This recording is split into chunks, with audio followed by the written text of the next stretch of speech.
Hello and welcome to the Community Beehive. For the past few weeks, we've been residing in the PNW on the Washington coast. And today I'm taking my sister to explore the Hall of Mosses in the Hoh rainforest. This is one of my favorite places to be, and I've been dreaming about returning here ever since I left. And in the last video, we went and visited a beautiful beach where we're gonna find camp and stay there for the next week or so. But before we get into our beach adventures, where I last left you, we were camping in the Hoh rainforest where I had a couple of friends come and visit. They did some good old-fashioned car camping, spent the morning making breakfast, relaxing by the river, and after they left, we packed up camp and drove deeper into the Olympic National Park to visit the Hoh rainforest.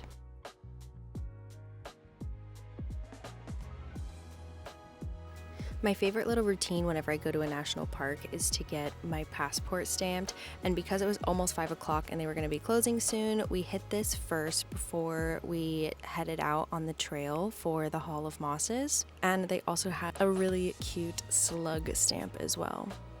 The Hall of Mosses trail is about 1.1 miles and is rated easy, and you can do the trail in about 30 minutes to an hour if you'd like. There is basically no elevation gain.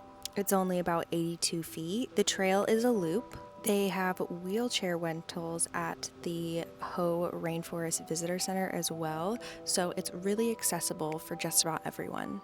Some things to keep in mind is there's about no cell service out here, and also there are no pets allowed on the trail. And something I didn't know the first time I came here was at the very beginning of the trail, you cross Taft Creek right near the entrance. And something I didn't know was you can spot young coho salmon there. The water is so clear and beautiful. The Hoh rainforest is considered one of the quietest places on Earth. This is because it is covered in moss, and moss is known to absorb sound. Moss is an epiphyte, I believe I'm pronouncing that right, which is a plant that grows on another plant without harming it. It pulls all of its moisture and nutrients not from the host, but from the air, the rain, and the fog around it, which is why this rainforest is the perfect atmosphere for moss to grow abundantly. In many parts of the Olympic Peninsula, there are tons of Native American tribes, and it's said that the tribes used the moss for pain relief, applying it directly to the skin to soothe aches, and in some traditions it held spiritual significance. It's used in healing rituals to bring the body back into harmony with nature. This place is absolutely so dreamy and one of my favorite places that I've been to in the US. The last time I was here, it was a very rainy day, and today it is absolutely sunny, and it has such a different feeling coming here when the moss is dry. Because the forest is so dense, it can also be a little chilly when it's raining, and I feel really grateful that I've got to experience the rainforest in her drippy, beautiful nature, but getting to also experience it on a warm, sunny day was so just as magical. This forest gets more rain than you can even imagine. The Hoh gets about 14 feet a year, making it one of the lushest places in the entire continuous US. Around every corner of this forest, you can see moss draping everything. There's fallen trees that become nurseries, and as you walk along the loop, you can encounter nurse logs, which are fallen trees that serve as a biological foundation for new life forms to grow. And this forest was named after a river that comes down from a mountain. The Hoh rainforest takes its name from the Hoh River, which carves its way all the way down from Mount Olympus towards the Pacific coast. This forest grew up literally around a river that was born from glacier runoff. For as long as I can remember, I've been drawn to this portion of the United States. In case you're new here, I was born and raised in Florida, which is tropical, yes, and lush in its own way.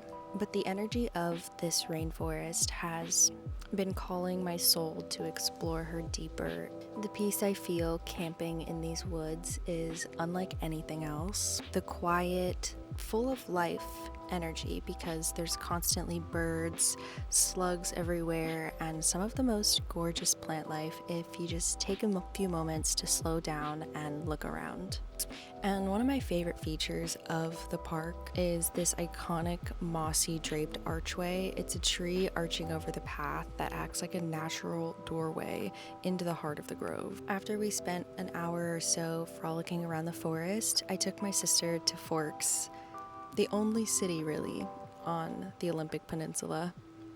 We grabbed some fruits. I saw some fresh apricots, some peaches, some mangoes, and all of the fruit just looked so delicious, so we couldn't help but pull over and grab some to bring back to camp for everyone else. When we arrived at camp, Alan already had a bonfire going. We brought some extra firewood. We posted up right on the edge of the beach. And unfortunately, today was a little bit cloudier and moodier and definitely felt like the Washington reputation that everyone talks about. We saw a bald eagle flying over the ocean while we were at camp, which was absolutely incredible. And everything was just so misty and so foggy, which is definitely a change of pace because the whole entire time that we've been here, which has been about 2 weeks, it has been absolutely stunning, so sunny, gorgeous sunsets, but there's something really magical about this weather too. And just when I thought we weren't gonna get a sunset, the sun peeked out just below the clouds on the horizon. We enjoyed a campfire for as long as we could bear, but eventually as the sun started to set more, the wind started to pick up too. The next morning we had mimosas and some delicious breakfast, vegetables, meat, some eggs, and I enjoyed this beautiful breakfast with my little sister before she heads off. She's going to be heading south to Oregon and then making her way back to Florida. But before she left, we had to say goodbye to the ocean and maybe collect a rock or two. As for Alan and I, we are going to be staying here parked up at the beach for quite some time. This spot is absolutely perfect because when it's a sunny day, we get lots of solar, which is absolutely awesome for our batteries. There's lots of places for Indy to run and get her zoomies out every day. And with Alan's Access Pass, we get it for about $10 a night here. And thank you so much for hanging out with us and going through the Ho rainforest. Be sure to like, subscribe, and I will see you on the next vlog as we spend some more time exploring the PNW.